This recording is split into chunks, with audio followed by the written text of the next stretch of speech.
Alongside Geoff Haxton, I'm Chois Woodman. We're here in the First United Bank studio and looking back to Houston and Texas Tech, a 49-28 win for the Red Raiders. Hax will look at 3 stars from the game, and I'll start it off with the running game.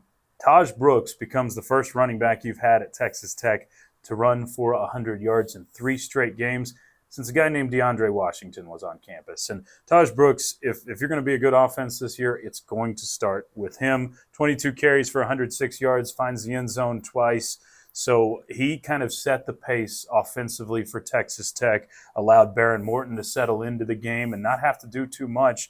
So Taj Brooks, to me, is star number 1. Yeah, he was patient, too. I liked his patient running style, waiting for holes to develop, then boom, there he went. I'm going to take Loic Fouonji as my star of the game. He's also the special teams player of the week in the Big 12 Conference.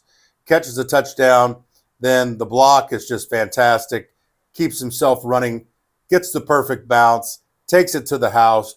Those special teams touchdowns are massive. You look at any game, it's almost like the turnover category that we talk about. How'd you do in your turnovers? Were you plus? Were you minus? Yep. If you get 2 special teams touchdowns, you should win the game.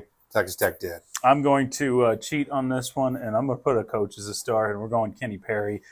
Branching off of that, because the overall special teams, he deserves more credit than he's got for the overall season, too.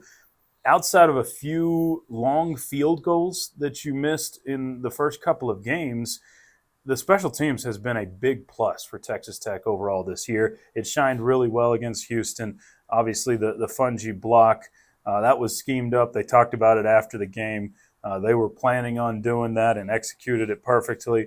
And then Dre McCray gets the 102-yard touchdown return.